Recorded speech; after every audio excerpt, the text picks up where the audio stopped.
So who from the staff wants to start? Chair, do you mind if I say a few things? Sure, about that would be the great. Meeting beforehand. So, hi everyone. I didn't get to say hi to everyone before I start here today. Purpose of the meeting, as I understand it, is to talk about season setting proposals and to ensure that tomorrow goes as smoothly as it can and as organized as it can for the motions. So we're here to help with that today. What we're not here to talk about is the substance of proposals and substance of the motions today.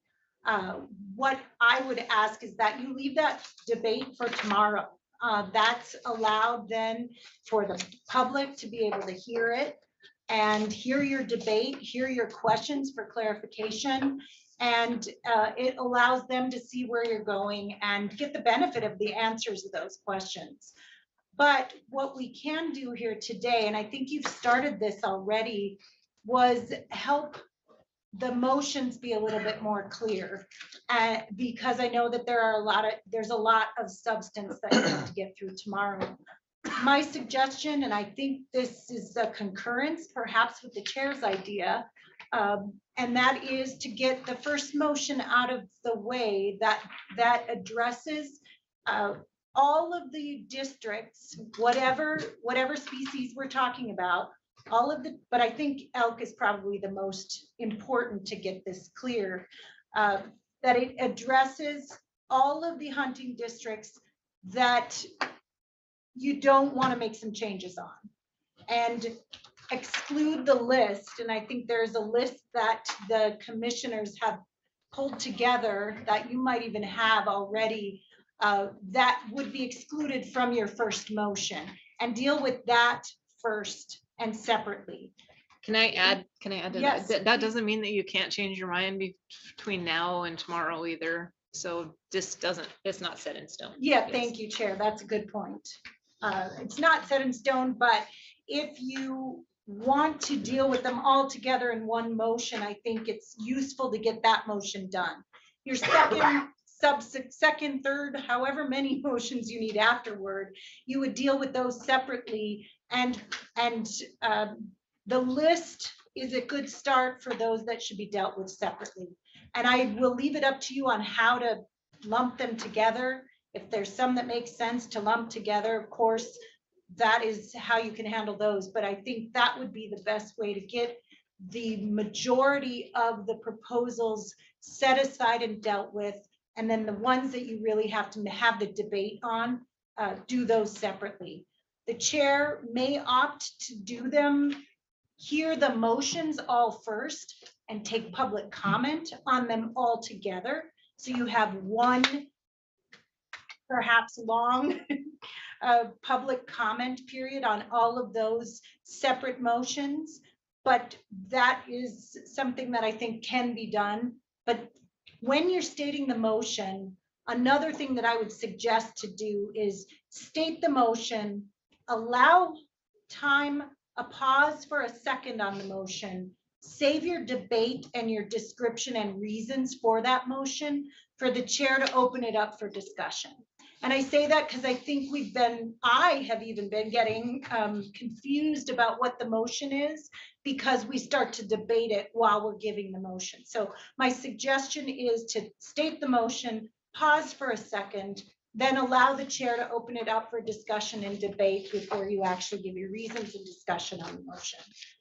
Are there any questions for that? I think I've gone through what I needed to. Any questions on that? You'll correct us if we. I bet the chair will, but if she doesn't, I will help. Mainly just focus on your motion first and then discuss it and explain it. Was there a handout that I'm missing or? There is a handout with a list of, Okay, great, thanks. I would have given you mine, but I don't have one either. Right. And you'll see this one to be elk centric. And that's not to suggest that on some of the other topics that on the agenda, some of the other season sitting topics on the agenda will have some of those, but those seem to be those topics seem to be less diverse, less large in their number of details. So we didn't enumerate them here. Things like lion discussions Or not. are not on this list. Yeah. This list addressed what we've seen to be a conversation everywhere across the state, and that is elk. I guess on the other species, if there was something that you'd like discussed or whatever, I'd be open to that, but elk is so big, and I just thought this would be the best way to try to keep things simple as we can make it, I guess. So I had a question, because I don't see Commissioner Walsh on this front page for the 400 districts. So I don't understand why he wouldn't be on this. I didn't. That may be a miscue. We had some and then we pulled them off. So if that may be on us. Okay, I just trying to understand the process, and I don't see him on there. On this list right here that listed by commissioner and the things they'll do. And I know he has some archery, unbundled archery elk stuff. So I assume that he's gonna speak to those, aren't you? Yeah, no, sure. I mean, Which you guys can figure out before tomorrow. This is just, I mean, like I said, this is just a start. Yeah. Yes, yeah. That's a clerical error on us then. I can chase down what we received and I'll get it out Change to it, everybody. but just saying, he should just be on the list. Just a question on procedure. If we have, just thinking and thinking about the process of trying to get all the motions possibly on the table and then go out for public comment. If we have competing motions, I guess I'd ask Becky, what's the best way to, if you don't like something that, let's say I make the motion and Commissioner Lane doesn't like the numbers I might have put in my motion. What is the best way for another commissioner to comment or possibly change without having to go out, public comment, come back, vote Right. it down, change again? Because that's going to be an inefficient process for everyone. So what's the best way to do that? Chair, do you want me to Sure. attempt an answer at that? So Robert's Rules of Order does allow for a substitute motion. And it does allow for you to you Friendly made the first one, Commissioner Lane doesn't like it. Commissioner Lane says, I'd like to discuss this one. Once you have made your motion, it's the current, every motion has to be dealt with separately. But your motion is the one on the table now, Commissioner Lane. You deal with that one, you vote on that one. If that one fails, it automatically goes to your motion, Commissioner Siebel. So that's a good example of the situation that happened. Go But ahead. can we vote on that before going out to public comment? Yes. Okay, on the Yes. substitute motion. Well, so public comment would happen with Commissioner Lane's, So no. Commissioner Okay. Lane's So no. motion. Okay. So Becky, maybe more realistically follow up, I'm sorry to ask that, Madam Chair.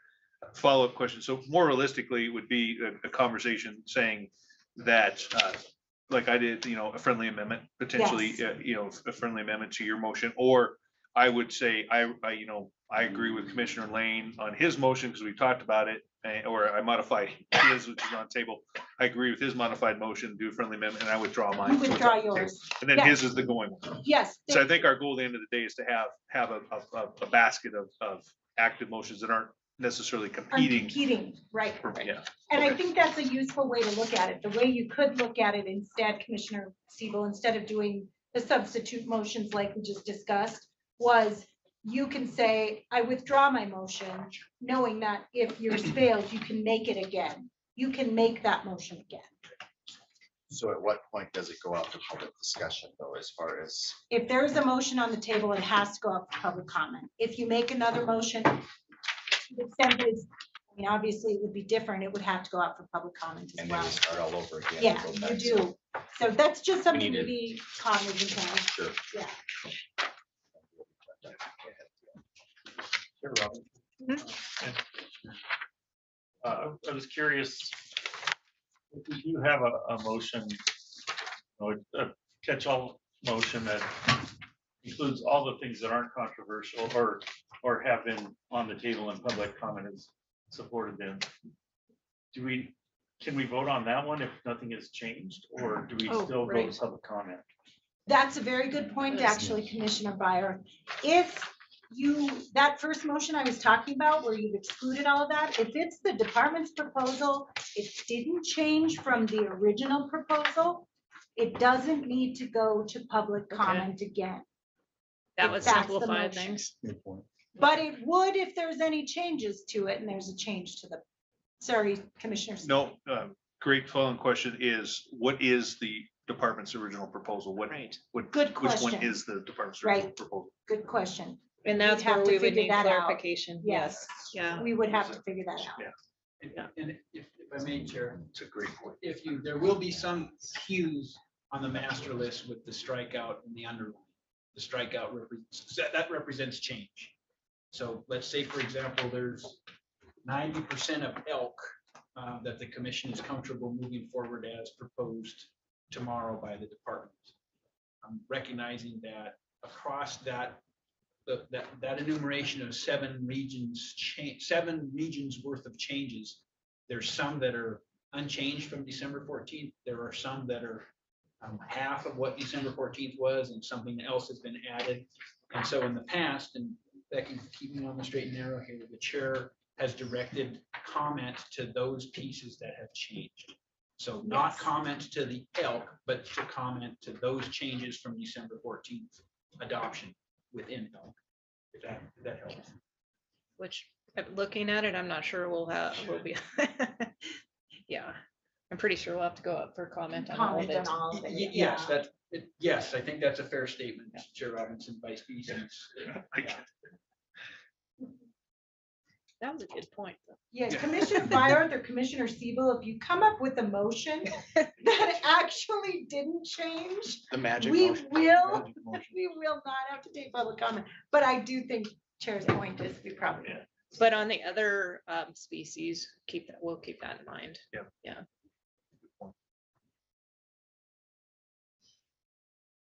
See. So just, oh, sorry, question again. So just to understand, if we do make a motion, whether it goes for public comment or not, to adopt what the department has in the non-controversial stuff, we would make the motion that we accept everything except the Yes. things that we want, everything Exactly. for specific to like each species in each season, or and then say except for hunting district this, and Yes. this, which I will make in a separate motion or something like that. Yes. Is that correct? Yes, Okay. absolutely. And that's the reason why we provided a start with a list so that that could be clear. And we'll try and help as you go along to make sure that we capture all of those. Like we already talked about, Commissioner Walsh's wasn't on the list. So we'll try and keep that list. Sure. So, I know.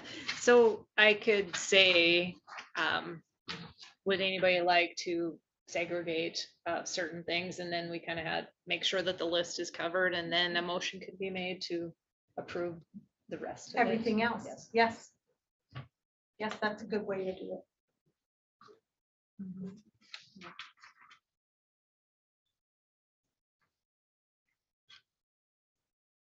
Get it all straight. I don't know if there's any, just jumping into a moment of reflection and see, the other thing, at least one other thing we wanted to talk about is, because it's shown up, it's popped up in a lot of the conversations, and that's the concept, the mechanism, the option of first, second, and third choice.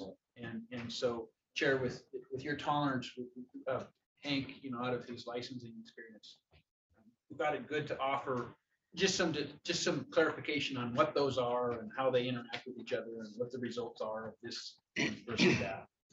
Again, your tolerance, Chair. Madam Chair. Please. So basically the way of getting, there's a couple options we have here. If you want to hunt in Montana, the general license.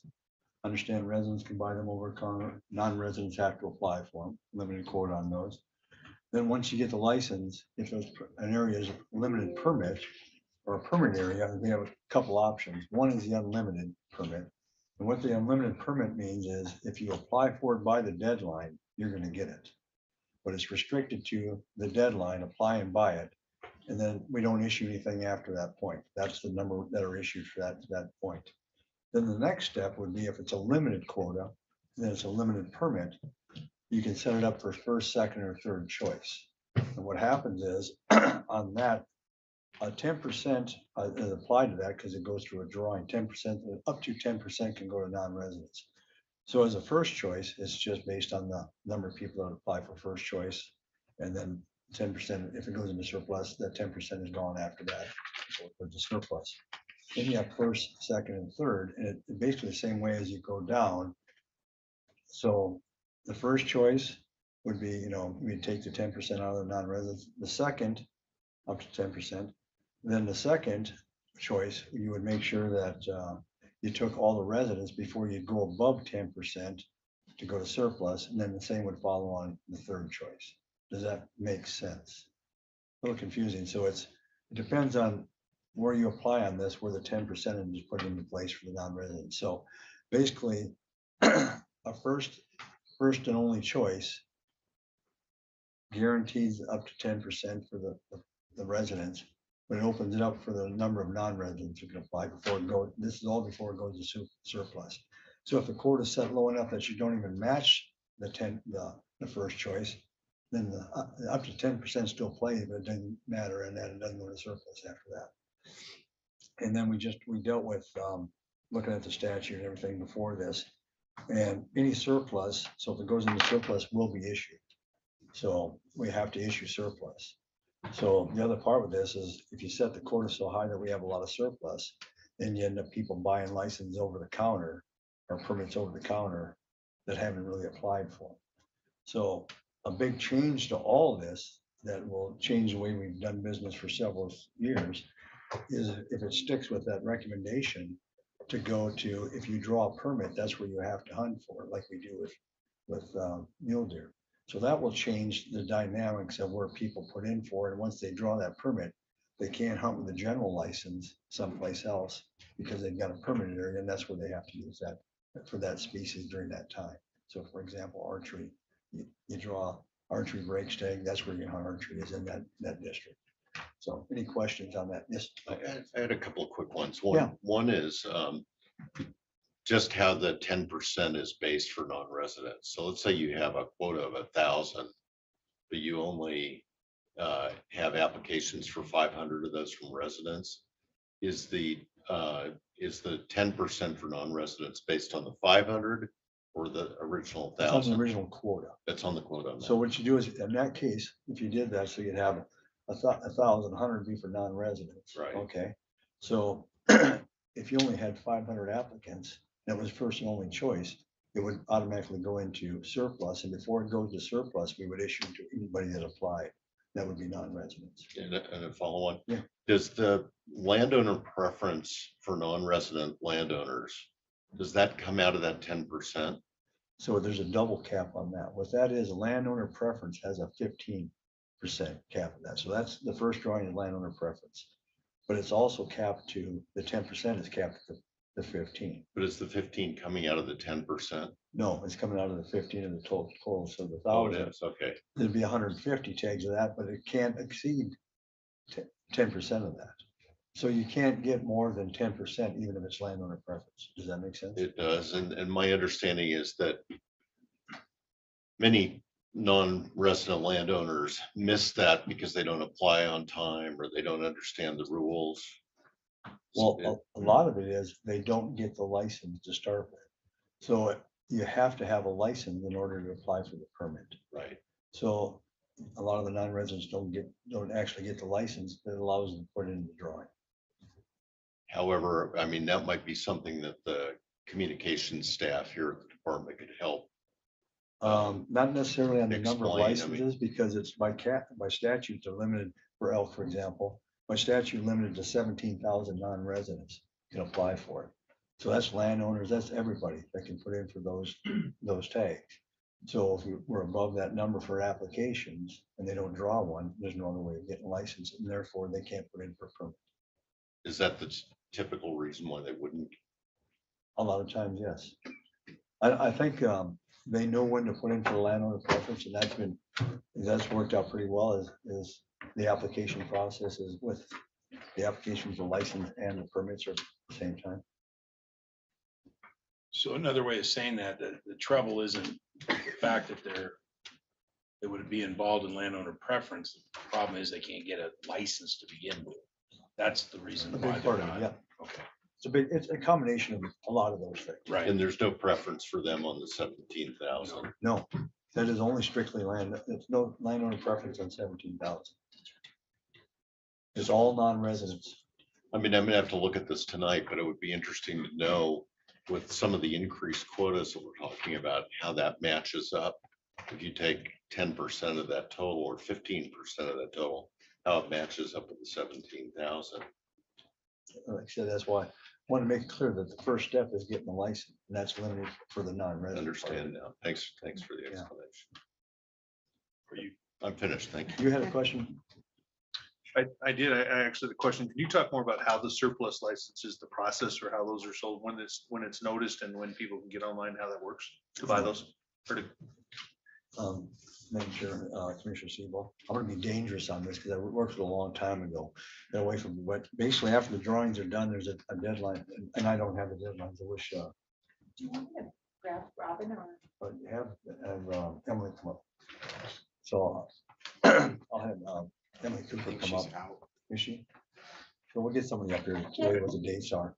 But there, how the process is set up, we look at this, the drawing is done, and then we say we have surplus.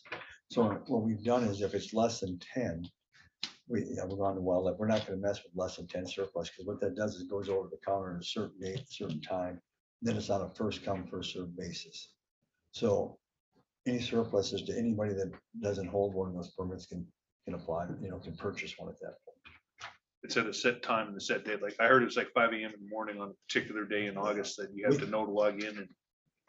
We Is have that had, correct? that is correct. We've gone through iteration with this where we crashed the system because of the demand of surplus at a certain time. So we try to get it out. So we try to be as fair as possible. And I used to have the argument, everybody say that it's not fair to get these issued. And my response is the fairness was in the drawing. This is now an issue to take care of the number to match what the quota says. So if you wanted one, you should have put it through the drawing. That was a fairness issue. So this is now trying to get rid of the surplus to match the quota. Yeah. So did you say that the unlimited would not have a surplus? So they'd have to apply by a certain date to apply for the unlimited, but then there wouldn't be surplus sales. Right. So how that works is it's an unlimited number, but it truly is limited by the number of people that apply, if that makes sense. So On that's, time. yeah, so that deadline is, you apply with the deadline, you've made that decision and you're done. You either get, you would get it at that point. And then once again, it depends if unlimited is a first or second choice. So if you open that up, that gives you another chance. You could put in for a limited permit and then go to the unlimited as your second choice. Then you guaranteed that basically. Madam Chair. Yeah, you got So, Madam Chair, Commissioner Siebel, oh, there's a schedule. to Hank's point earlier, given the state of the system, we received a lot of complaints for years about that early opening for online sales. People who wanted to go to a retail agent and have the same opportunity. In a lot of cases, if you had 50 or 100 surplus licenses, by the time somebody's licensed agent preferred vendor would open up, that opportunity would be gone, and there was a perceived fairness. And I understand the director's comment. So what we had done after that is what we called the shotgun start, which was the digital equivalent to the Oklahoma land rush. And you'd have, brick and mortar sales and online sales all opening at the same time. And the system that we have is just, it's not equipped to handle that. So what we've done in the last couple of years, which everybody seems to hate equally, is we had gone to a sign up. If you're interested in a surplus opportunity, you signed up kind of like the hunt roster works. We would take all of those lists, randomize it, and then those surplus sales are open June 20th through July 20th. We noticed that. And then you get an email if you're selected for a surplus opportunity. You have 5 days then to come in and claim that license. If you don't, we move to the next person in the list. So that's the current process today for sales. As the new system comes online and it's capable of handling that demand, we will go back to that brick and mortar online sales opening at the same time for all opportunities on a day that's noticed to the public. So that's where surplus sales are today. That's how they work. And hopefully when XMT comes online, we'll be able to change that back. Dustin, I appreciate that. So like I said, I stand corrected. The way I did it was different and it's changed and it's actually creative. Commissioner Byron? Commissioner Robinson, could you explain the new system, just briefly, when you expect it to come online, and how it will act compared to the existing? Madam Chair, Commissioner Byerth. So the first iteration of XMT is set to be delivered for the next hunting season, which will have two main components. The first, which will be really visible to the public, is a new mobile app and digital carcass tag, which I think I talked to some of you individually about. That will come online this year. The other piece of this that the public won't see, but speaks directly to the functionality we're talking about is we're essentially rebuilding the engine of the system. So under the hood, it will look completely different than it did, and it will be capable of handling the kinds of transactional load that we were not capable of handling before. So we would go back, Commissioner Byers, to that scenario of brick and mortar sales and online sales for surplus opening at the same time on the same day. So we wouldn't give online sales an advantage by opening at 5 a.m. We wouldn't give brick and mortar sales an advantage of opening them, say, a day early. So all licensed vendors, whether it be electronic or brick and mortar, would be treated the same. Everybody would have the same opportunity starting at the same time. So that's where we intend to get back to. That functionality is set to be delivered to us from our contractor here soon, and we'll be testing that. Assuming that the tests go well, we would anticipate that change happening this year if the test well. So as surplus rolls around in June or July, that would be our hope, is that if everything goes well, we'd be able to go back to that, because I appreciate the director saying this approach is creative, but people just don't like it. It's, I think, a little cumbersome to them, and we've gotten a lot of negative comments on it. The public would like to go back to the way it was, and so we're trying real hard to get there. Madam Chair. Well, I have a series of questions, but I don't want to, it's all around the same thing. Based on what your opening was, Becky, I'm not sure if this is the place to ask them or if it's tomorrow. It's along the same vein, just trying to understand. Procedural motion. Well, the discussion. unlimited thing and just Okay. understanding this, because there's a lot of confusion, not only amongst us, but the public with regards to these tools, and just trying to understand it. So I guess I'd start off by saying most people are trying to conceptualize what the boots on the ground difference is between unlimited unlimited permit with a first and second choice compared to special permit with a very high quota. And in particular, what I think everybody wants to know is how many residents, how many non-residents, what could we expect out of both? And why did the department feel as if the unlimited with first and second choice would help us understand where everybody was going and kind of distribute it? So can you talk through that? Is that an okay question to ask for today, or should I I be think tomorrow? so. Here's the caveat. I do think that some of this discussion might be useful for the public to hear as well, because they Right. might be not understanding the same thing. And so while it's all in the vein of information, I think it's useful for the public to hear as Why don't well. we ask it tomorrow? You sure can. Well, can Yeah. we do both? I mean, Yeah. because Yes. I think it would be helpful Yes. today, and then just a refresher Yes, tomorrow. tomorrow. Yeah. I think that's right. Because I'd even like to just take an example, because it's so hard when we talk in unlimited permits in all the districts. If you say, okay, here's a district, this is historically what the limit's been. Now, if we do this tool, this is what it will look like. If we do this tool, this is what it will look like. I think that, at least for me, that'll help me assimilate, what the two different tools are, so we can make a, informed decision. I think it'll be difficult to come down to what exactly is gonna happen, or how it's gonna happen, depending on, because we don't know what the demand is in those areas. So what people will do, but what it does is unlimited, basically, like I said, anybody that applies for it gets it. And we can look at things in the past with, what the numbers are, how many people do those permits. We could look at drawing statistics to figure that out. But how it comes into play with, if it does go forward with this limited to that area, will change the way people look at this and decide where to put in. So it won't be just this wide open thing where I can put in for an unlimited permit, keep in my back pocket. And if I don't get my bull or I want to hunt on general land, I can go to this unlimited area now. I mean, where I drew that permit. If you draw that, that's where you're going hunting. So people are gonna have to make a conscious decision on where they decide where they're gonna hunt, and it should help with the overpopulation, the population issues, and help them spell it out. The other thing, under the 900, you have all these districts put together in a bundle that has one license and one permit. So the effect of that is basically, and I brought this up to people before, is if with social media, you find out there's a big bull taken by Ashland, that's within one of those districts in the 900, I can be hunting over someplace else and all of a sudden go put pressure on that like everybody else does to try to get that big bull. So by breaking these down and making them, like I said, back to the unlimited or whatever case it is, they have to make a conscious decision. The unlimited just clearly allows everybody that put in for it to know they're gonna get that tag. And it's limited to the number of people that put in for it at that time, then they're done. There's no more surplus acting like that. And it doesn't matter if it's resident or non-resident, it takes them equally who puts in for it.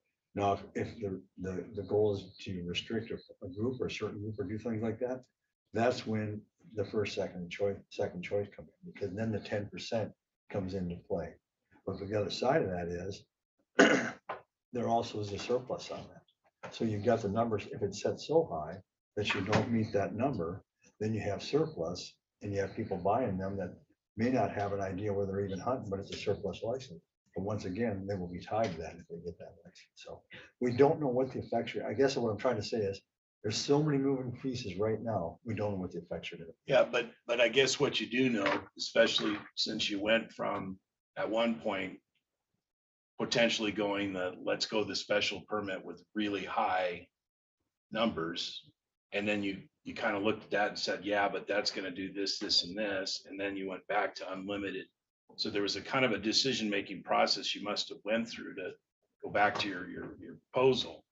And my guess would be that you probably did some, projecting out, thinking, okay, here's what would probably happen. And the best we can do is be informed on what happened in the past and say, okay, for lack of anything else, this is the best data we have. Now, it might be imperfect because what we're proposing in the future is going to be something different, but at least it informs us in one way, shape, or form. At least for me, it would help just hearing that logic or that thinking so that, I get it, Yeah. So. And correct me if I'm wrong, Quentin, on this, or do you want to take it? I can offer some. Yeah, why don't you do Not to that get then? In front of you, Chair, with your tolerance. So, yeah, Commissioner Tabor. So a couple of points to offer in reply to your questions. So that we looked at that decision, limited, big numbers, relatively large numbers, or unlimited. And in looking at that, our first thought was, well, what's the endpoint? What's the functionality of those? And we, for us, it was in those districts where this conversation is most paramount over objective. It is to most, if not all, applicants would get the permit. And in that context, one of the reasons we went to unlimited is we thought that it was, again, recognizing the districts and the population status where this conversation is the keenest, is the sharpest. Over objective, we thought that was one of the best ways we could communicate that in your assessment, here's a clear enumeration of decision space as it relates to tolerable bull harvest. That it's not a conversation about quota numbers. You don't need to have that conversation with other filters in place. For example, if in fact the geographic limitation to where a bull hunter can go if they have a bull permit, what kind of filter to the director's earlier point, how will that influence drawing decisions? We don't know that, but we think it will show up somehow. And so again, with the size of the population and within those populations that are over objective, the number of bulls and other demographics, we thought that an unlimited presentation was the clearest way we could say, whatever else you measure, we think, given the process of application, we think there's room here to offer an unlimited opportunity. That's the first reason I would offer, Commissioner Tabor. Other reasons are it's a less complicated presentation. It's less complicated in the sense that there is just a structure conversation and there's a structure communication. It's unlimited. If you put in for it, whatever the drawing choices are, you're going to get it. And then there's a kind of an offshoot of the complication with a fixed number in the quota. You have to have the conversation and then again the communication of what is the right number. And again, there's a little bit of a That gets into some things other than the empirical biology we've all heard we've all heard the director talk about. First and foremost, from the agency, we'll talk to what the empirical biology is, if that's a way to say it. And when you talk about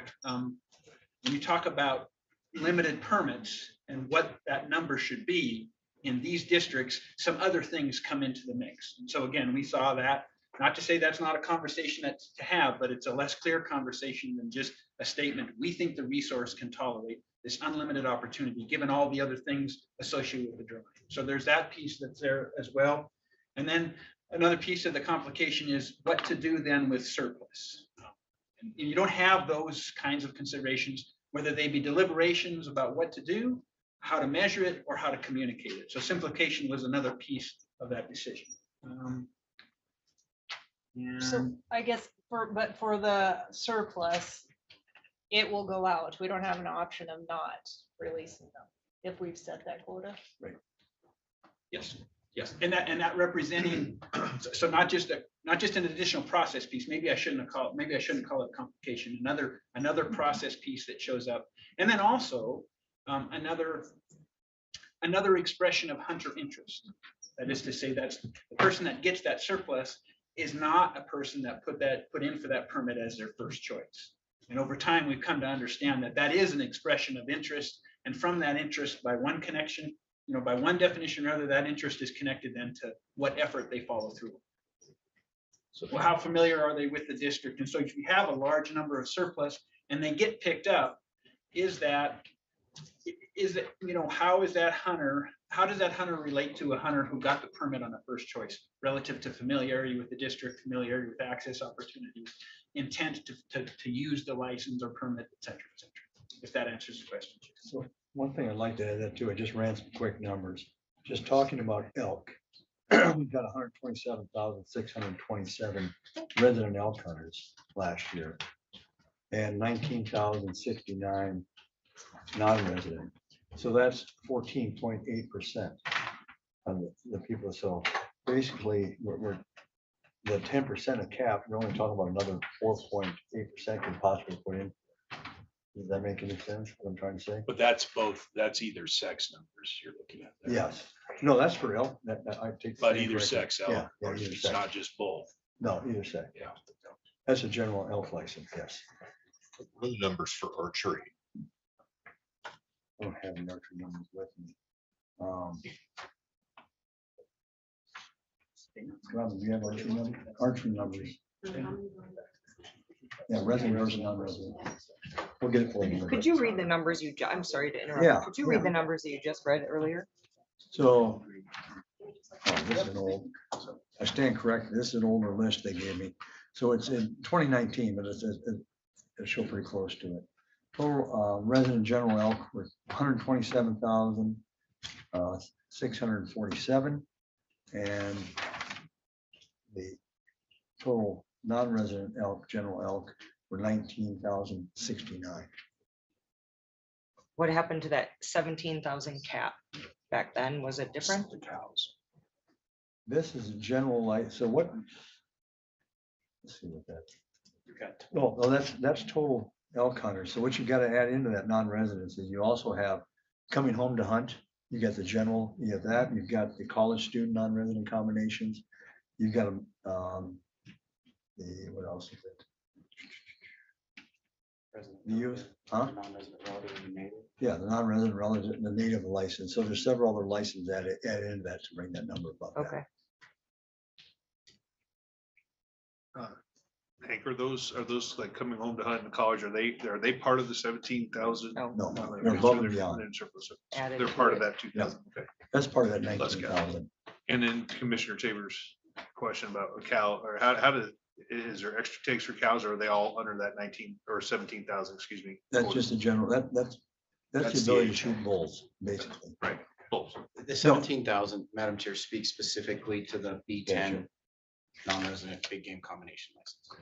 And the statutory reference for that is 872505 is where you can find that in the code. Madam Chair. Go ahead. I think it'd be really helpful to understand more about the non-resident. You know, you mentioned that you have to have the license, there's a cap, statutory cap of 17,000. So this whole idea of unlimited number of non-residents coming in and hunting is not real because of that cap. But can you kind of explain the process, the timing of when a non-resident would apply for that, whether they're landowners or just do-it-yourself hunters or outfitted hunters? And I know the outfitting, there's some other preference points. Can you kind of explain that process or have someone else explain how that process works timing wise when they would get their general license versus putting in for a special permit, which is pretty early in the cycle? I'm just curious about how all that fits together. So my understanding, well, she just left. I'm gonna say, make sure they didn't change it on I me. can explain it to Frank. Well, I'm saying, Yeah. because it's the same time, it's the same deadline. Yeah, the application's the same. Where the sequencing comes in is when we run the draw. Right. So because we're always oversubscribed on non-resident license as well as number of permits. So the first thing that they do, once the applications are compiled and verified, is they run the non-resident draw first to see who gets a license. If you get a license and you've applied for a special permit, you advance. If you don't, your application's kicked out. So it goes license and then permit. So but the application deadline, Commissioner same. Siebel, is the exact same day. Yeah, we changed that quite a few years ago because of that very confusion. It was a March 15th deadline, then a June 1st deadline, and people would miss a lot of it and be upset about it. So we put it all in the same time. And to Quentin's point, it's just a sequence of how you draw it to make sure it's done following law. How many people, follow up, please, Madam Chair, sorry. How many people apply for the 17,000 non-resident, the general, the combo license? Madam Chair, Commissioner Siebel, We're we not can get you doing those numbers, but it's gone up. It goes up considerably every year. I think we've seen double-digit increases in applications both the last 2 years. Especially with COVID this last year. just We can get you shooting those through the roof. numbers. Okay, thank you. We'll get the drawing stats for you. That'd be great. We'll get you a full list of the drawing stats. I think it's very helpful.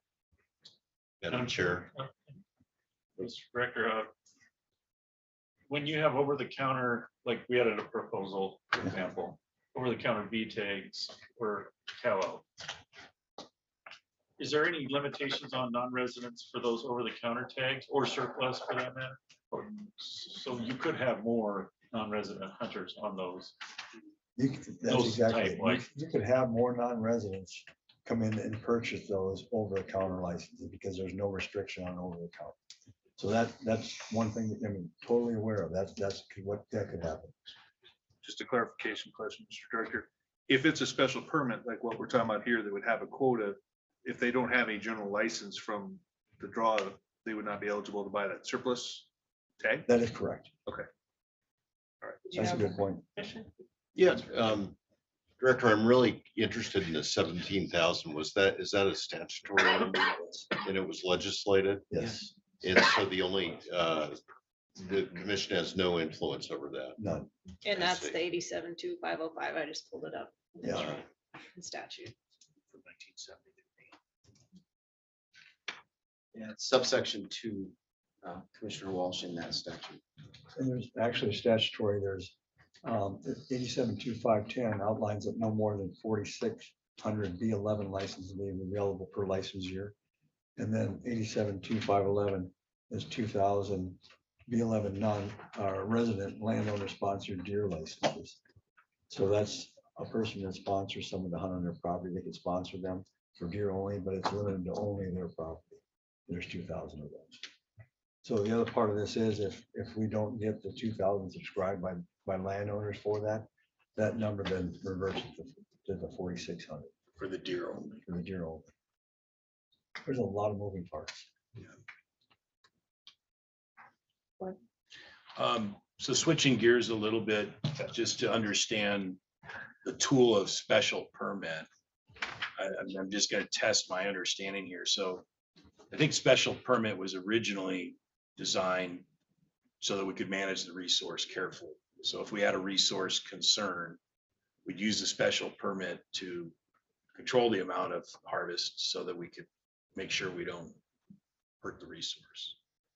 And then when we started doing the plans and we did preference surveys, X amount of the respondents said that what they value in an experience is trophy. And so as a result of that, the state went about designating certain districts within the state for trophy purposes. And the tool, once again, to do that was limited permit. In the 920 bundle that is proposed to be unbundled, is any of those designated as trophy districts? I'll defer to Quentin on that. Yes. Yeah, when you look at the elk plan, one way, shape, form, or another, most if not all of those districts have a reference to an older age bull demographic. Most of them, out of memory, Commissioner Tabor, are expressed as a bull coverage. I guess what I'm asking is there like a list, if I said, tell me the 17 districts that are managed by the state for trophy, do we have very specific districts where that's what we're managing for? We could get that, yes. And then the follow-up question to that, if you're gathering that data, is any of the ones that are part of the 920 bundle included in that original list? And I just want to know, because I think a lot of times, certainly by the responses that I'm seeing, a lot of what folks want is to manage for trophy. And that's one of the reasons why they prefer a special permit, because that makes sense, right? But I guess what I would need to know is what's the mechanism for the commission to declare a district to be a trophy district? Like, is that part of what we will do in the elk management plan, or when does districts for trophy hunting get designated? Yeah. Chair Robinson, if I may. Chair Robinson, Commissioner Tabor, the answer actually is a very, so certainly a plan, you referenced the plan, is one way to explore, assess, and put that in place. This district or these districts, one of their management objectives. And if you look through the current elk plan, it's it's a fairly prescriptive plan. There's metrics, there's thresholds, there's targets. And again, that comes out in the plan, and has come out of that public process. That's not to say that the commission that's the only mechanism the commission can, it's the only place the commission can express an intent to do a bull management. The commission could, the elk management plan is a plan, it's a guideline. And going the other way, the commission doesn't necessarily need to follow that. We think it's a good idea for the commission where it doesn't to state why they're deviating from that plan. But it's a guideline. Again, that being said, you could identify, the commission in its majority could identify through the expression of a hunting season structure, a bull management for want of a better way to say it. Well, and that's the reason I'm asking, because if by unbundling 920, we are prescribing either unlimited or something that's inconsistent with what that district might have been originally identified to be managed as a bull, we should know that, right, before we toy with it. Yes, Chair, Commissioner Siegel, I'm sorry, Commissioner Tabor. It prompts me, so the 900 bundle was first identified as those districts that already had limited bull permits for firearms already in place.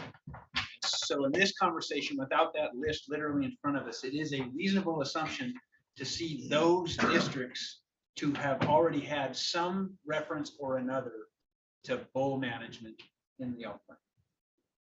Again, for the reason you talked about earlier, as you opened this question, the permits, then, if you wanna produce older age bulls or bucks, rather, one of the most effective mechanisms is to restrict harvest, and one of the most effective mechanisms to restrict harvest is a limited permit. So the list of those districts that have some reference, some intent to arrive at an older aged or more numerous bull objective, certainly includes those 900 districts, but it's not limited to those 900 districts. Case in point, right outside of town, the Elk Farms 380, very clearly a bull management unit, but it's not in that bundle. Didn't show up in that bundle because the rifle, the firearm, and the archery opportunity shows up differently across the state. In the case of the Elkhorns, it's one permit, and if you have that permit, you can participate in both seasons. So the firearm and the archery license permits aren't separate. Just as an aside, just another piece of diversity that's up. Follow up. Madam Chair. So I guess the other piece of that then to understand is in these areas where you're managing for trophy quality, what happens when you start accelerating the overall population? And so, you know, we're trying to manage to a cow bull ratio, but now we have a population that's growing pretty extensively. I mean, do we just increase the number of permits, or what's the prescription from a biological perspective? Chair, Commissioner Tabor, yeah, you have hit again on why for these districts, these particular districts where the 8 or however many districts there are where the conversation is swirling around unlimited permits as they come out of the national bundle. That is a common characteristic across many, if not most of those, in that they're over objective, in some cases significantly so. And so there is more bulls than what would be there if we were meeting the bull objective while also meeting the population objective. And so it is, and we have heard it as both a fair question and a fair criticism. If that is the circumstance, then why some limits more than others are put in place when you have relative to elk plan guidance, you have a more absolute number of bulls than what you would have if you were at objective, if that makes sense. Gotcha. Go ahead. Quentin or whoever, I spoke with a lot of field biologists trying to get a feel across the state, and it seems like when they set their quotas, they have a lot of things in mind and long-term data sets in mind, including they know what the population trend is, they know the bull cow ratio, but they also have to factor in success rates. Typically over time, if you put out 3,000 permits and only 50 people harvest elk, then the 3,000 permits is not useful. So they're dialing in both based on herd strength, biology, but also on hunter behavior and hunter success, right? I mean, that's what I gather, but. Chair Robinson, Commissioner Byron. Yeah, I mentioned earlier that in proposing unlimited, we thought whatever else it is, we thought it was a very clear presentation of what we think. If it's nothing, if the consideration, if the interest of the commission is to look simply at the elk resource and what kind of harvest the elk resource could carry, the expression of unlimited combined with other filters, the limits on non-residents, the drawing decisions that people make, that's speaking to that empirical biology. You bring up, I also reference the other things that are out there, and you mentioned some of them. Access points. Is there a place where access points are limited such that more permits just put more people on top of more people? You don't realize any more harvest. Maybe even you go backwards. Follow-up question to that. One of the things I think is going to be key when talking about hunter success and trying to evaluate whatever decision that we make tomorrow is going to be some semblance of mandatory reporting. And I know I've had that discussion, I think, with Director and with Destin as well. And I think it's going to be really important. So I guess the question is the XMT system, especially with the digital tags, going to have that piece of mandatory reporting so we know when a hunter's out that they're going to that they were successful, and it's not based on extrapolations of very few people that answer. I've got 3 calls. I haven't been able to take any of them. I know the phone surveys work to a point, but my question, when are we going to have mandatory reporting, and is XMT going to be the system that we do it with? Madam Chair, Commissioner Siebel. So the answer to that question is kind of twofold. So the intention is if you opt for a digital carcass tag, you will have consented voluntarily to mandatory reporting. So ideally, what we hope to happen is, as I've got an elk digital carcass tag, I validate my tag. Before my validation is complete, I have to answer the harvest survey question that the biologists have prescribed. So what did you get? Where were you? How long you been out? All the things. It's my understanding that, for non harvest survey or non-digital carcass tags. I think that's, I'm looking to Becky here. I think that's something the commission is within the decision space of the commission. Yes. You can require that if you choose. It's something that's within your scope of authority as this sits in front of you today. How would you execute on that? If, I think it's fantastic that the digital carcass tag and intend to use it myself is going to get us that information instantaneously, at the time of harvest. How would you implement it outside of the digital carcass tag if we wanted to do that? Madam Chair, I would defer to Quentin with his harvest survey experience. Chair Robinson, Commissioner Seeley. It's a great question. Number one, you make it, so it's a commission rule, you must report. And then the next question comes, well, how do they do that? You provide some mechanism. An example is prior to purchasing, can the system track if you've submitted your harvest report? And maybe you do it right there, as you purchase your next year's trade. So some mechanism needs to be provided for them to report. And we can think of other than maybe there's just confirmation that they have engaged the call-in survey. If you called, did you engage? If yes, then you reported. Okay. And then one more thing I would add is that there is an interplay. It's interesting that Mogus Convention, it was interesting to hear the question. There was a harvest survey question there to the 3 states represented. And all of them had an element, as I understand that, all of them had an element of call-in, outreach, random sampling, and calling. So when you look across the states, the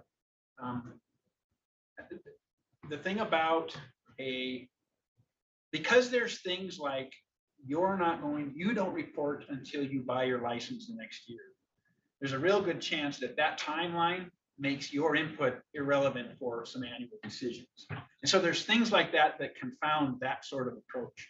And so what a lot of states do, and I'll just use the example that Dustin walked through with the XMT, it would really help the telephone harvest surveys in that you have this many people have already reported.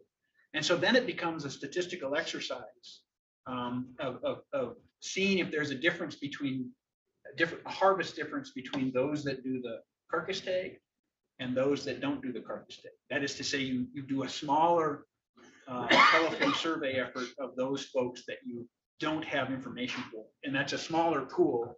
So you can, it helps you in your sampling exercise. You can work one not against the other, but one can inform the other, and you don't necessarily leave your telephone harvest survey tool behind. It actually helps you get a little sharper with it because you have this mandatory reporting piece, or this maybe it would be. I think some people would probably see it as an automatic reporting piece, the way Dustin described it. Both of them, different monikers for the same kind of functionality. Does that help? Yep. Go ahead, Madam Chair. Is that digital carcass tags just for elk or all big game Madam Chair, Commissioner Waller, it will be for all species that All require species. carcass tag. for this 2022 season? Yes, ma'am. Thank you. There's our goal. I have a couple more questions. I saw a lot. I imagine my fellow commissioners did this concept of the elk plans in development or coming down the plan here, and why not just wait? And so I think it makes sense for us to hear what the real reason is for that. Why not wait? So, Madam Chair, I'd like to address that. I hear that a lot. And, why don't you just wait, keep it the way it was and do this? Well, the last elk management plan was when? 05. So we've been waiting since then to get it done. Why didn't we do it a lot earlier? So what we're doing now, and I'll take Brian to talk about this too. Everything you're doing today, they aren't going to run, they don't have to run consecutively, they can run concurrent. So we can deal with these changes now and have that help us decide on the elk plan. For example, if this goes through where you draw your permit for, that's for your elk plan, that will help drastically in the elk plan, making that elk plan go forward. A lot of the things we can learn from this process, and this is a 2-year process, and we can adjust with the elk plan a little bit longer. So this will help us feed into it. And Brian, do you want to address some more on that? Certainly. Brian Wakeling, the game chief. So, there's a lot of ongoing stuff that, you can try and figure out, okay, at what point do we stop the cart and just wait until everything gets completed? The elk planning process was actually initiated, before Director Warsek was even serving in his role. It was something that had been adopted and we initiated under Director Williams.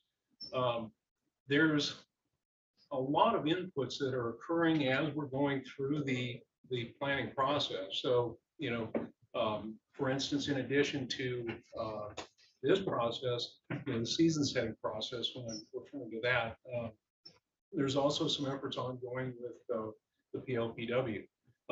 There's some efforts that are going on. We're just starting another committee to look at things like access and a whole lot of things that are focused on that.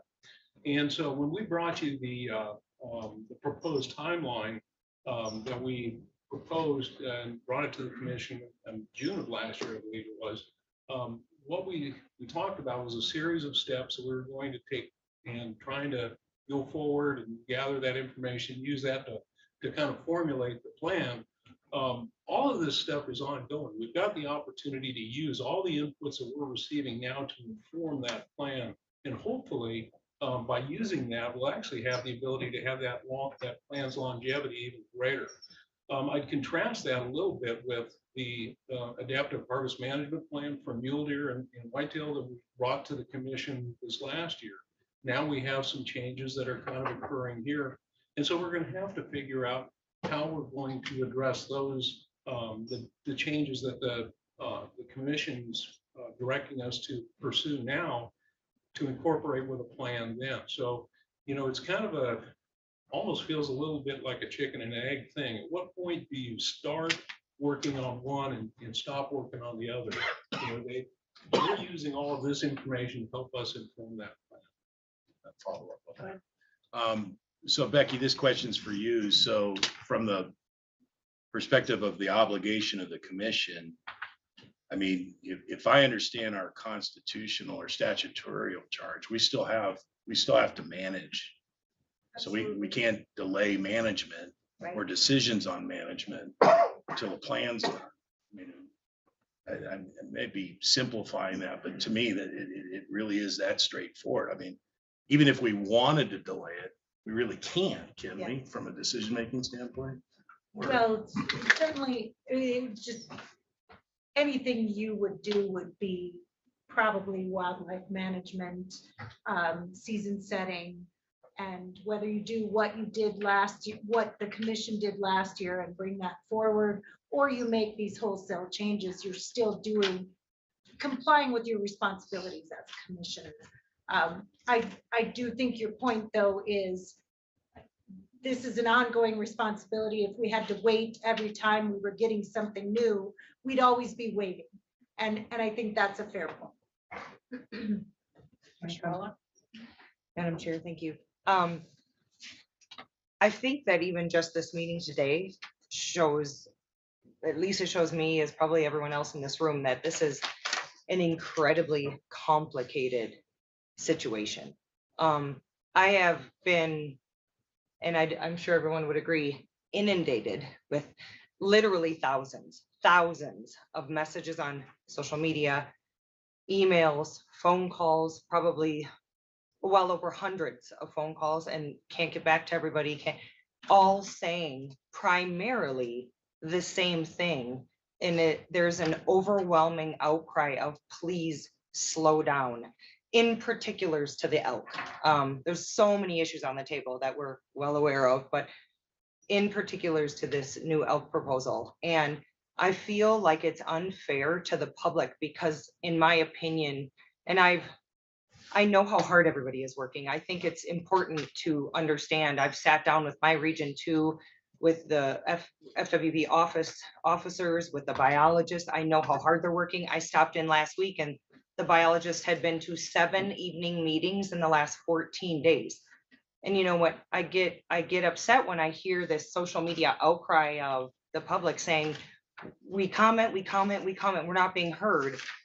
One caveat to this is they are being heard, and that's why there's so many changes. I mean, I know in my region alone, the proposals in the beginning, and in my region is definitely more mule deer focused than elk. But it's completely different now than it was in the beginning because they are listening, because the biologists and the office people are truly listening. But what I'm so worried about is the mechanism. It seems to be broken. I've received a lot of messages from people who have gone to their CAC meetings or the coffee shop to talk with a group of hunters, and they go onto the FWP website and then they go to the CAC meeting and there's multiple discrepancies and they can't seem to keep up. And I think that that's causing such, a mistrust. It's breeding confusion on top of confusion. And while I think there's so many good things in this new proposal, I think there's tremendous support for the unbundling of 900, huge support, it seems to me, and I don't think anyone would disagree, of the first choice, second choice, huge support for that. People realizing they may have to give up a little bit to hunt that permanent hand is where they're going to hunt. They might not like it, but there's understanding for it. But I'm really, really concerned about the thousands of messages for people crying, please slow down. We can't keep up. This doesn't seem right for Montana, and that worries me. What do you have? Yeah, sure. I appreciate that. And that's kind of the goal of this whole thing. And as I said earlier on, I apologize right up front for bringing this together, but people are talking. I tried to go out and lay out what your roles are. I've done it on Randy Newberg, different things. The role of the department is to bring ideas forward, bring out the science forward to the commission. Then the rest, everything we're talking about is social. It has nothing, the science says we can harvest all these elk in these areas. Unless there's limited areas, it's the social issues and how you do it, how you allocate the tags to you. That's what you're struggling with, and that's what people are dealing with. And that's where it should be heard from. Coming forward, you guys get to look at this thing. What it has done is brought people together talking about it more than they ever have before. And there's a group that was basically brought together called Montana Citizens Elk Management Coalition. So we've been dealing with elk for many, many years. This is the first time we've had a group that come together, other sports groups, coming up with solutions, working on solutions rather than just throwing stones. And this is what we need to do. And that's why I put together that other group that's going to meet with it. You have the PLPW looking at access, because part of our charge in the department is, what guides our work is serve the public, embrace the public trust, honor tradition and heritage, work with landowners, use science, provide leadership, provide stewardship, and value our workforce. So we're meeting those. We're trying to do all those through this process. And we're trying to listen to people to steer it. And I know it seems aggressive for doing this, but when it's all said and done, how much is really going to change? I mean, I have no idea. And I think everybody is really nervous about it because there's a lot of things out there. But you've all heard from your people. You've heard these things. And I think what you're going to do is what you've heard from them. And I'll go back to, doing the same thing over and over again and expecting a different outcome. We've done that for X number of years. We can learn from it. We can take this from an opportunity to learn. And to me, it's kind of it seems like a large step, but it's a small step. So if you only pass a few of those things you talked about, we can learn from that for the elk plan. We can say, yes, this displaced land, this displaced hunters, or it did, or it didn't. We can learn from that. Right now, if we do the status quo and don't do anything, we've learned nothing. We're doing the same thing over and over again. That's why I've tried to engage the public as much as I can. And once again, I'll take full responsibility and apologize for all the emails. I spend my whole days and nights and everything else on phone calls with people, calling them and explaining stuff to them. And I think that's the hardest part about this is throwing this out there, and it is so complex, and trying to get people to understand it. We went around the state and tried to explain to the wildlife managers this plan, and they didn't even understand. And then when they did, a lot of them didn't like it. So did they really portray it the right way? I don't know. So that's it. That's the other thing. Yeah. I'll follow up.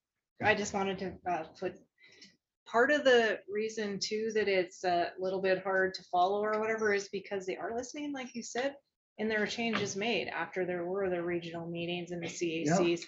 And then they came back together with the department, and then that's the proposal that's sitting in front of us. And so it has evolved, but it's evolved in a good way of listening to the public and trying to get that implemented.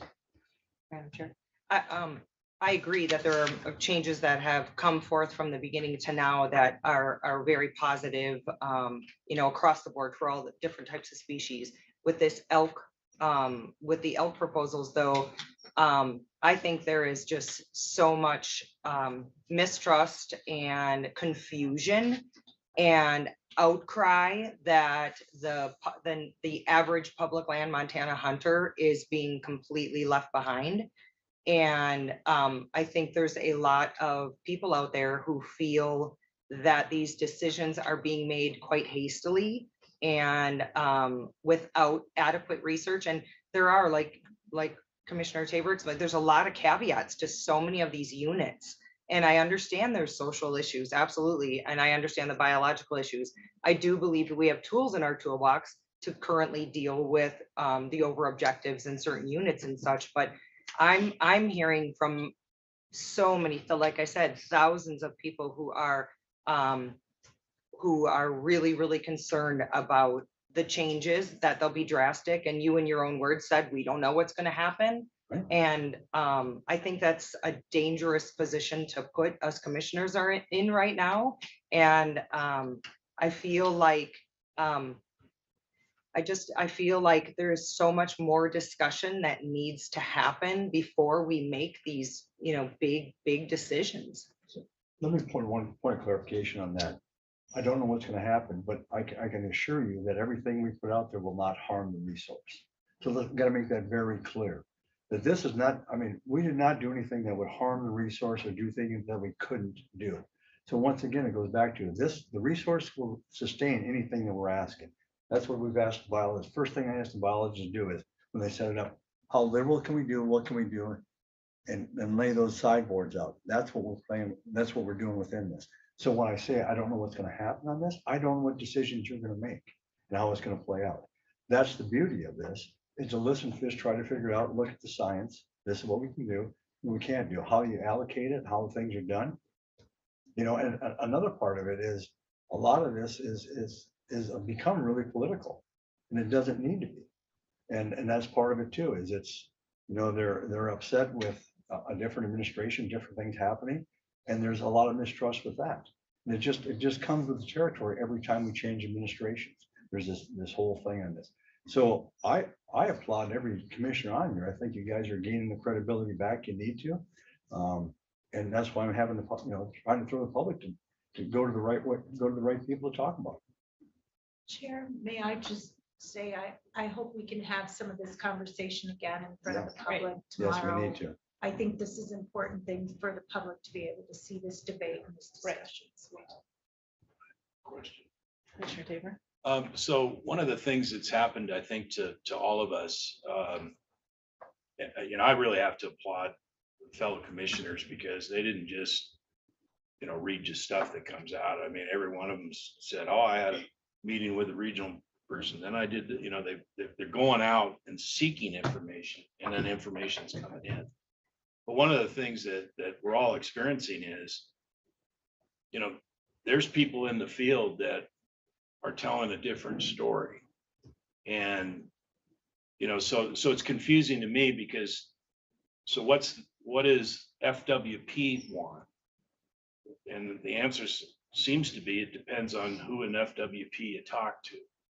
And so I think that's part of where the distrust is getting created because, a certain group of people might be being told, no, you're right and they're wrong. And it's like, it's kind of nice to get on the same page. And I'm sure you guys feel that, but we're feeling it too. And so I think it just makes sense to address that because I would hope that, I don't think there's anything that's been proposed that a biologist who has the right kind of degree would sit there and say, oh, that's the biggest scientific mistake we're making. But that's what it seems to be being implied here, especially when we get public comments back and it says they're not following science. It's like, oh yeah, they are following science. So where's the allegation that we're not following science coming from? So I think you just have to address it. So, and again, tomorrow we might have to address it. Chair. Go ahead. Chair, Commissioner Tabor, yeah. Understood, appreciate that. Just maybe put an example to that concept, to the degree it illustrates at least where here today, the input you're hearing from the department is what it is. And, it's an interpretation. You heard me earlier that for districts that are significantly over objective, that have a bull cow ratio, we hear staff, we see staff. That is to say, we see the agency pursuing that bull cow ratio. In our discussions, in our agency-wide conversations, it comes into question. And sometimes it's framed by a member of the department, sometimes it's restated by a member of the department, having heard it from the next room. That is, what if you're over objective? When you pursue that same bull cow ratio for an over objective population, when you take that percent of bulls to a larger number, you have more bulls than that percentage of bulls at an objective number. There is undeniably a debate about how to read that. Here today, that's how you're hearing the department represented, is that we're not pursuing in those districts simply the bull cow ratio. We're thinking through that a little further, and we say that bull cow ratio of a population that's over objective means that there is a relative abundance of bulls that can sustain an additional amount of homes and a more liberal season opportunity. Just as an example to illustrate, I won't say that debate's right or wrong. I appreciate you pointing it out. But hopefully that reconciled some of the different inputs here. Chair Robinson, this is really a comment for you, Director Warsack. I'd say, from my perspective, the feedback has been heavily negative against the proposal that's on the table right now. It was even more so in December. And I think it's a procedural problem. I think you've got a big organization here. I think approximately 700 employees. You engaged them in August, told them to roll up their sleeves and work hard on this. They did that, and I think respectfully so. I don't think this was my perspective now, having dug in and met with the folks in my region, is that this wasn't an antagonistic thing, but they worked very hard on developing plans. They met with the CAC members several times. I sat in on a big public meeting. We had 80 people show up in Lewistown to a meeting. And everyone wants to get to the right answer here. Whether it's controlling the elk population or balancing private landowner needs against those of the public hunter. And where the distrust that Jana's talking about comes in is, here comes the plan, and then, at the 11th hour, everything's new and different, and no one really knew where it came from. I'm a commissioner, and I still don't. And I think the charge, there are key stakeholders. Mac Menard's here from MOGA today. I know the UPOM folks have been involved, but they didn't show up at these regional meetings. And these things with a large organization like this, I think employee engagement is so vital to anyone who runs a company or organization like this, that I think the stakeholders have to respect that this is a process that we need to follow and bring along the team as we do it. And I don't think I think that the proposed, I hope by the end of the day tomorrow, we have an improvement, but it may not be as big a move as some people in this room would like to see a move right now. But we've got a great opportunity here with a new elk management plan coming along, and we can test and learn along the way and hopefully learn from this. And I think, do a better job of data management and so on. And with that preamble, I just have one quick question for you. And that is, I personally don't understand the process on what happens next with these quotas, so that if we set a quota, whether it's lower or higher than what we have on the sheet, and then we have a quota range. My understanding is we may adopt a quota tomorrow, but we're also adopting a range on these limited hunts. And that the field staff will do aerial surveys, meet with landowners, et cetera. will the commission then have an opportunity to vote on the final number? Quentin responded to that, is it? Yeah, Chair Robinson, Commissioner Walsh, it's a great question. So the functionality of the quota range is that represents the commission saying in the annual assessment of what the final number actually is, the department can pick and rationalize and explain, justify a number within that range without going back to the commission. So that's how you should, so to roll that forward as a commissioner, you should, if I may, I'll say it this way, you should be looking at that as and asking yourself the question in your role, what discretion, what decision space, in this context for these permits, do I want to afford department staff? And if you look through that, in some cases, you see a very wide range, in other cases, you see a very narrow range. So the commission might only be consulted if we go outside the range. That's right. Something happens dramatically.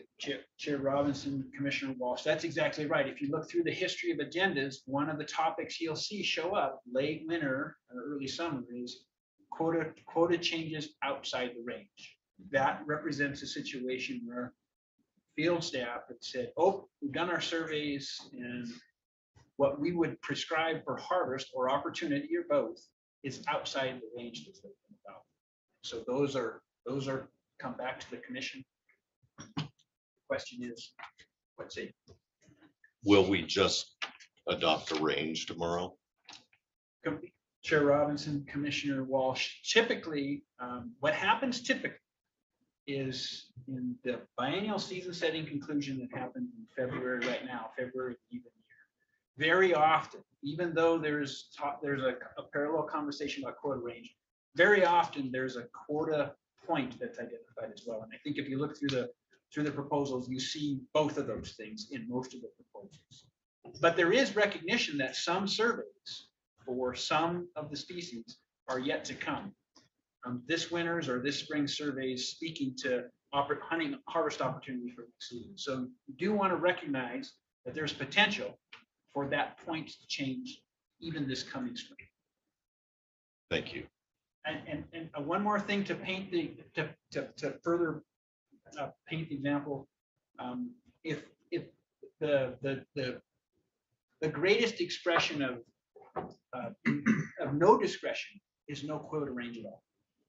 And there are examples of those. In some cases, it's a species examples. For example, you don't see quota ranges on mountain. In our experience on that topic, it's almost always a much debated topic. And when we first implemented the concept, the functionality of quota ranges, we recognized that that species, as often as not, best enjoys a commission interaction. How does the timing work with regards to the regions if they do adjust the quota? Because I know that we're on a deadline to get the numbers into the book with a set quota ring. If it is a limited draw, set quotas on all the species. How does that timing work if the regions are still adjusting that or continuing to adjust that going forward? Yeah, great question, Chair Robinson, Commissioner Siebel. So with the discretion represented by a quota range adopted by the commission, operationally, the message out, the reality out to field staff is if they can get it in, if they can get a proposed change within range into the department, into licensing prior to the drawing is conducted, we'll accept that. Brian, as the management bureau chief, is reaching out. He's putting a deadline out there that's not jamming up against the day of the drawing, but to the point of operational opportunity. As long as it comes in prior to the drawing being conducted, we'll get it into the system if we can. And that speaks to one of the reasons we pursued that kind of operational space is just exactly what you're talking about. Maybe you have a year where for one reason or another, the survey gets delayed. You can't get a pilot, you can't get a plane, you can't get weather, and you conduct your survey, sometime later than you normally would. You don't have time. Maybe you still have the answer before the drawing, but you don't have the answer in time to visit with the commission. If that answers the question. Chair Robinson. Commissioner Walsh. Thanks. I have one other question that's related to the 17,000 out of state folks who'd like to hunt here or more, 50,000. I think there's a misunderstanding out there related to the unlimited recommendation on unlimited hunts, because the comment I've heard so often is this is going to be a giant giveaway to non-resident hunters. But that's, no matter what happens, that's capped at 17,000. Right. Right, That's exactly it. sir. we That's what- definitely want to talk about that during the meeting tomorrow. Yes. That's why I try to explain the most they could get, above this, I mean, it's 14% of the total elk farm are non-residents. If you're going to 10%, that's it. Okay, but if we set a quota and there's a bunch of surplus sales, they could get above that or not? No, because Yes. they'd still have to have They their. You still have to have the So, base yes, license. yes, right, so you still couldn't. You go still above have to that. have the entry Okay. fee. The entry Yes, fee is your right, license. Right. May I ask a quick question? Sure, Madam Chair. How often does that surplus issue come to play? It depends on how the quota is set. Can you So, give an example last year or the year before, or is that I wish I hard had to? some- There's Garage surplus in sales. one form or another every year. It just depends on Um, the opportunity and how it's subscribed in a given year. So the department has surplus opportunity every single year. It just varies where it is and how many are and left. what species it That's is. what I was gonna say. At the base of this conversation is the functional difference between a license and a permit. And that is really the function. seminal to the conversation. So a license is your privilege to take the animal, it's your base privilege. Your permit expands the privileges given in the base license. And I think Commissioner Walsh, you're exactly right. People are confusing one with the other. They hear unlimited and they think license, not understanding. What we're Right. really talking about is permit that expands an opportunity a non-resident already has for a given species. I follow. And coming from a public relations, if you will, point of view, is that to me is, there's so many little caveats like this that are not understood by the public. And with all due respect to the public, I'm still confused. I mean, and I've been diving into this for months. But there's so many little things like that I'm not sure what the answer is, and I hate to bring it up without having a good solution to it, but I just feel there needs to be, we need to talk about these. I'm looking forward to tomorrow and Yeah. hopefully bringing up a lot of these points that maybe people don't understand exactly what first choice means and exactly what the cap on non-res, it's not a free for all. There's just so many things like this that I understand the outcry to pump the brakes because many people are misinformed and lost. That, I'm sure. Okay, Go ahead. please. Go ahead. Mine. Commissioner Siebel. Finish what you were gonna say, please. Want to say, no, I think you're exactly spot on, man. That has been the problem I've had since day one of this job in licensing, is explaining the difference between license and permit. And they intermingle them constantly, and the confusion is on this. And when you get back to basics and you do understand that, the sky is not falling with non-residents coming in. There's a cap on the number of non-residents. Now, the point about surplus being sold, like a good case in point is the B license in Region 4, for example, the 004 for elk licenses. We're undersubscribed to that. We have 2,000 to 3,000 every year left over in surplus that we end up selling out. That's one of the recommendations to make them over the counter. So you look at it from another perspective, in order to get that through a drawing, you have to pay a $4 application fee. But when it becomes surplus, you don't have to pay that fee because it's surplus. So why not just make it a general license where you can just buy it without doing that and you got it.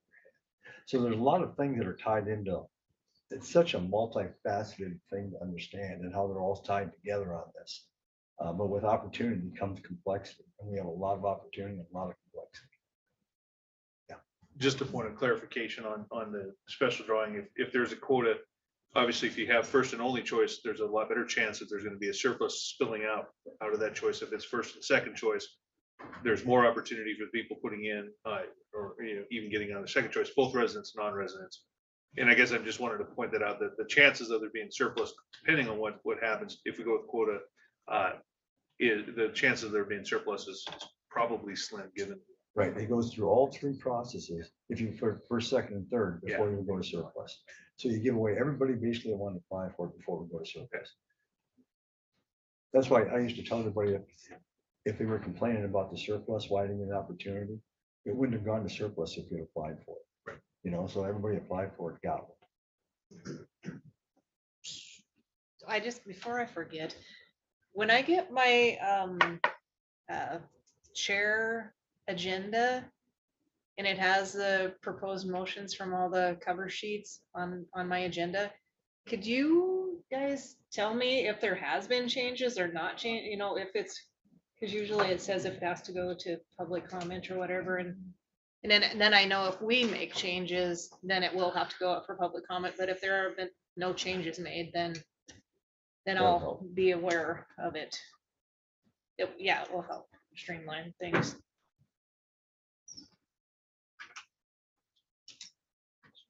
Under the spirit of tackling every elephant that's in the room. Let's jump on it. So a lot of the comments that come back consistently is this issue of access on the land, access by landowners. The accusations that we're all stooges for wealthy landowners and all this, and it's all about that. I guess the part that I need to understand is, I know that you've done this, and I know the department's worked really hard, but can you just describe what the landowner environment is like, what it has been, what the kind of theme that you're hearing? Because I, for one, want to improve relationships so I can improve access. And I think one of the reasons that's the impetus for a lot of these proposals is to do just that, is to say, what can we do for you so you can do something for us? A quid pro quo thing that just makes logical sense to me. Now, some people think they should get nothing because they should get nothing. And okay, that's a philosophy. Most relationships don't work that way. So what has the department been doing? What are you hearing? How's that guiding how you're coming up with your, just speak to that if you will. So, Madam Chair, so I guess respond to that is, I feel that we've been on a path for many years of trying to, lack of a better term, force access. And what I've looked at when I took over is how do we work together to get access? And like I said, it's one of our guiding principles and what we work with landowners, because we have to manage elk where they're not where we want them to be. And a lot of them now are on private land. And even under the old elk management plan, there was an opportunity to not count elk on private land. And unfortunately, that doesn't help us because they're still the same elk. They move back and forth and do all these things. So, I hear the same thing that I'm just dealing with these rich landowners because they helped get the governor elected and I'm doing these things like that. And nothing can be further from the truth. I have never once got a direction from anybody to work with any landowner or talk to the landowner. Continue to do this. Working with the Wilkes brothers, I started working with them 8 years ago, trying to do 454s and different things like that because it's on the books. It was on the books that we could do it. Now we saw a large increase this year because it's been something that's been on the statutes since 2001, and we only had 3 landowners take advantage of it. Well, when this changed this last session, it got publicized, it jumped through the roof, and you're all aware of that. So we've got a process we're working through to try to accept. There's going to be a big rush this year on those again. We know it. We're having people reach out to us and talk to us, say, do I qualify for those? Would like to do it. This is people that have lived there the whole lives that want to do it, not a rich landowner. So we're trying to get this access is the key thing that we're trying to do with this. And it's only through collaboration and working with landowners. So I appreciate the citizens groups like this coming together. I appreciate this group that I'm putting together to try to come up with solutions. And we got the PLPW working on things to try to build incentives to get people to work together. And once again, from my perspective, it's incentive based. And you've heard me say it several times. We tried at the session with this House Bill 505 to get an ability to kind of work with people, incentivize a landowner to open their property up by giving them no different than we have for landowner sponsored deer tags. It would be a landowner sponsored elk tag, good only on their land.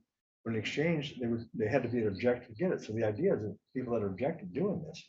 The other part of that would be if somebody forego their ability to shoot a bull and got this cow license that would be good only on private land above objective, that gets the groups coming together to help the problem. So we're trying to come up with solutions that are incentive based for both parties, both groups.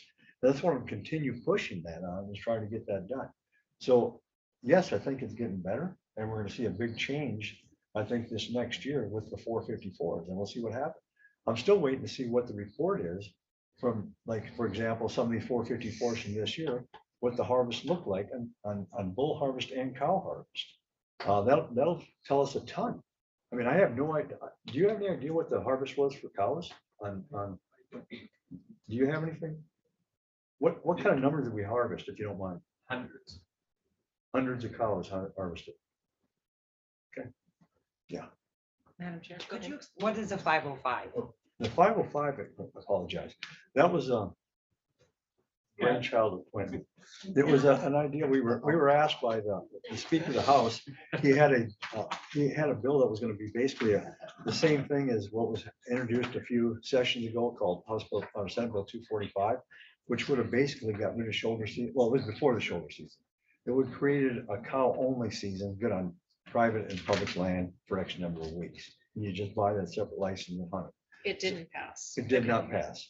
So it actually passed. And Oh, yeah. vetoed. So, Oh, so what happened then? The department said we could come up with a better idea, which was the shoulder season. Okay, so that came forward on that. So the speaker came up with a bill this last session to come up with, and he said, and we said, well, maybe we can do something a bit better than that, sir. So he gave us the opportunity to do that. We sat back and worked on it and Quentin come up with this, I still think it is a genius idea of how to get people working together. The problem was the sound bites where it was privatization of wildlife, and it was commercialization of wildlife. And it was going to land, which in fact it was not. It's something that's already on the books for deer.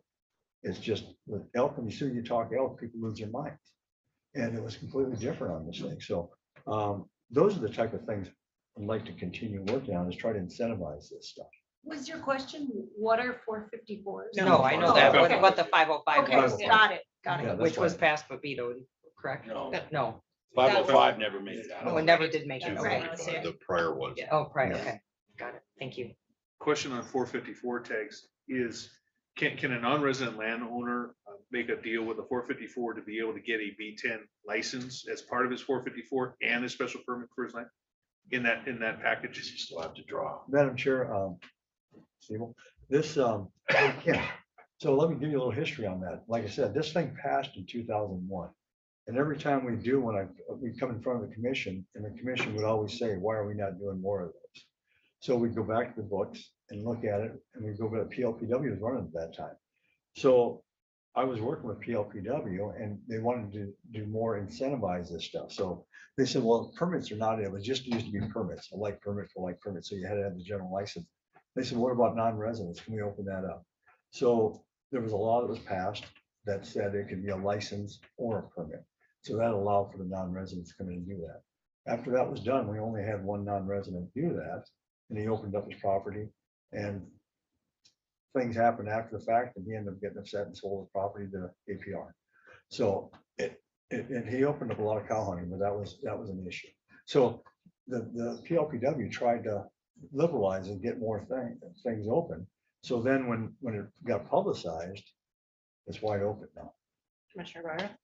Thanks, Madam Chair. I think it's really important to clarify something, and I've said it before, and I'll probably say it again tomorrow, that we're in my region, Region 3, where I've spent the last 35 years of my life, we've been managing elk successfully. And I've heard from dozens and dozens of landowners, hundreds and hundreds of sportsmen. I've talked, and women, and I've talked to field biologists long in the tooth that are long retired, and I've talked to the new generation of biologists. The idea that our elk management is broken in this state is simply untrue. We have a handful of districts out of 60, 70 districts that are over objective, where problems haven't been addressed. And elk harboring is the problem in those few districts. We kill more elk, we get more people afield, we have tons of public land, we're getting it done. And what the result of some of the approaches that have been taken is the tail wagging the dog. A small set of districts that haven't been managing elk for very long, because the elk populations are burgeoning, is now directing the whole conversation. We have been successfully managing elk across Montana for a long time. And I hope you'll take some time to sort through the comments, and you'll see two comments that came in today and yesterday from a gentleman who ranches down at Bernie. And he, to me, and I don't want to use his name in public, but I'll direct you after the meeting. He is a hunter, a rancher, and a community leader in his area. And he expressed what I hear more often from landowners than anything. Yeah, they're a pain in the butt. Hunters are a pain in the butt, but you know, a lot of them are my friends and they come back year after year. And there's a lot of good give and take that's happened in our elk management. And I don't want us to lose sight of that in trying to solve a problem in a handful or a dozen of, you know, hundreds of hunting districts. That seems to be where a lot of the discontent is that people see this, you know, our elk management just isn't working. It's actually working well. We are the paradigm in the United States for wildlife management. Don't forget that. We are arguing over abundance, not scarcity. So don't forget that we are successful, and our men and women in the field, the game wardens, the biologists, the staff, the park managers, work in these communities. They talk fish and wildlife at ball games, at school boards, at PTO meetings, all the time. They're engaged in the community. And so when those biologists are removed from the discussion, you remove the community from the discussion. And that's kind of the root of this. The perception is we've taken our wildlife management from the field and we've given it to the office in Helena. And that's a big mistake. And whether the perception is reality or not is open for debate. And we have been debating it. But just remember that we are the most successful fish and wildlife management program in the nation, in my opinion. And our success should not be undermined to address a smaller set of problems. That's my greatest concern. It's been reflected in the comments, thousands of emails and phone conversations from ranchers, from hunters, from wolf lovers, is don't forget that we live and die by grassroots. And that's really, we cannot ignore that. Sorry for the preaching, but. Can I respond to that? Yes. Madam Chair, so I really appreciate where you're coming from this, and I agree with you 100%. What we don't recognize and celebrate is the number of landowners that allow access, that are in block management, the things we have, the tools that work, and things like that. I think, and you're absolutely right. There's an old rule that I had when I was in the Marine Corps that 10% of your people are screwed up and you spend 90% of your time on screwing that 10%. We're dealing with it. The same thing is happening right now with a small percentage of the elk trying to get the elk to these issues, but it's eating all of our lunches trying to get to that. And that's the focus we're doing on right now, is that small percentage. And I appreciate everything you're saying. We need to celebrate what we've got and how good we've got it and continue applauding the work on this. And from my standpoint, I've asked the biologists, I've respected what they said and said, do your job. Tell us what we can do. How far can we go and bring this forward? And they've done a great job on this. And it's not, and like I said, once again, when I asked all of them, I said, the question's going to come up is, if we're over objective, because we have a law that says we have to meet objective. If we're over objective, be able to face the red taste test, why we don't have general license or wide open. And that's where we're at right now. So that's how we come to all this at this point right now. So, but I appreciate it, sir. I believe you're spot on that. And I can't be more thankful for the staff I have and what they do. They do a Herculean effort out there. Madam Chair, can I add to that? Yes. Adding to what you have to say makes me think about all the discussions we've all had with the public and in special interest groups and the biologists. And I just have to say the biologists, at least in my region too, and I'm sure this is reflected throughout the whole state. While we're all talking about working together and communicating together and giving a little, taking a little, and hopefully understanding where everybody's coming from, I just have to say our game wardens and our biologists are so passionate. Keep in mind, they don't have 3 vacation homes. Right. You know, they are working really hard, just like our teachers in this country, working really hard, you know, for very little pay, in my opinion. And I can't tell you how many times I've heard of the public screaming at our biologists, and it is so unfair. They're working so hard. And I just think it's important to remember that while we're all trying to work together and do what's best for Montana and our wildlife, the people who are working inside FWP deserve respect. They really do. Commissioner Lane? Madam Chair, I just wanted to make a comment when mentioning these areas that are over objective. And that's been something that has been very contentious. But we have an old health management plan. So these objectives aren't realistic. And so I think that's muddied the waters too, is, yeah, everybody could look over objective. But is it realistic and does it make sense for the habitat that's available? And that, I think, is where, when we get these proposals coming out here, are we trying to do too much too fast, which I think Commissioner Waller had mentioned earlier. And that's my concern. I think I hear everybody else's concerns as far as both landowner, the outfitter, the sportsman. And everybody, well, mainly the sportsmen are saying, slow down. And I'm saying to the landowner and outfitters, like, yeah, I hear your concerns too.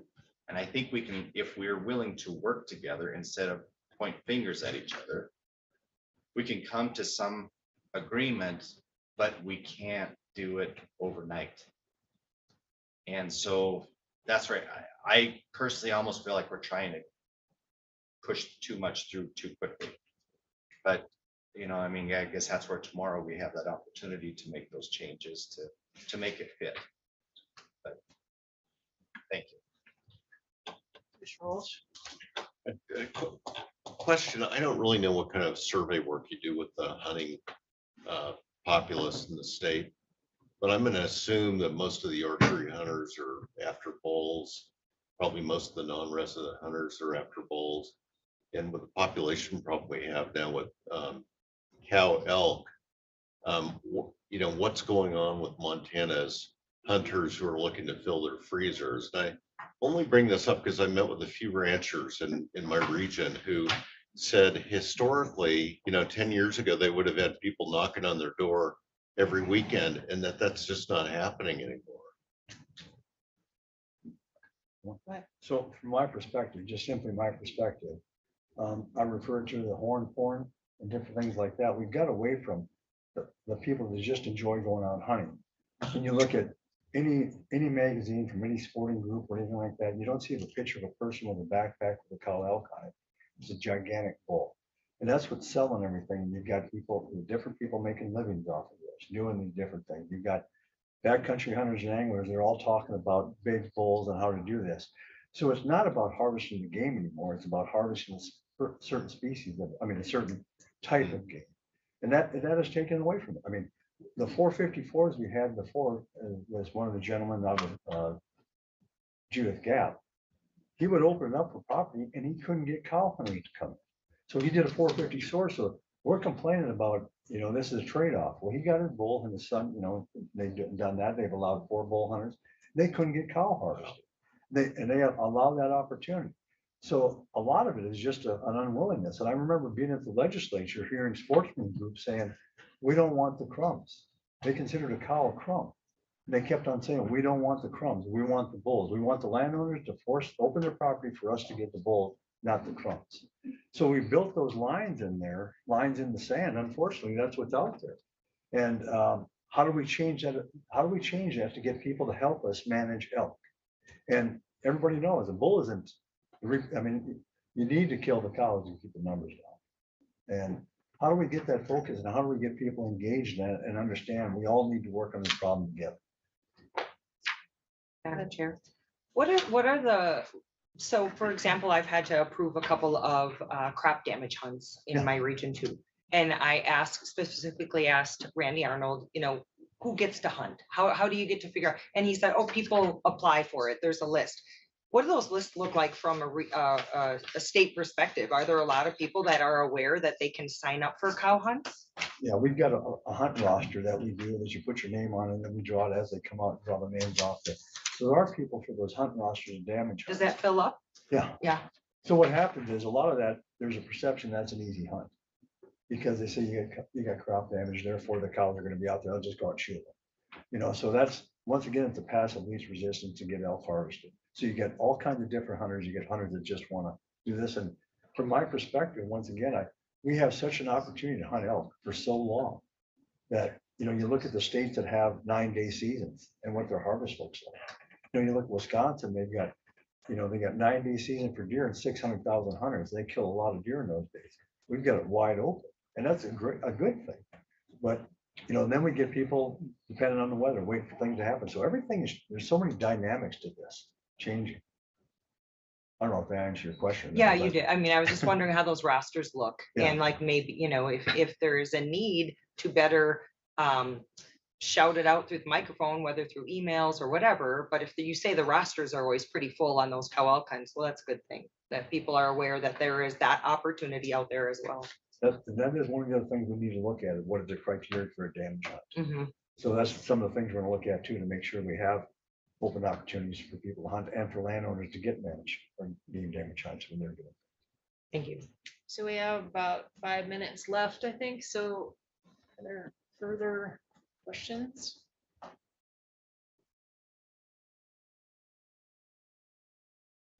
All right, thank you, everyone. You sure? 4 minutes. All right, Thank you. I I'll think see we you will tomorrow. adjourn then. Thank you. Thank you.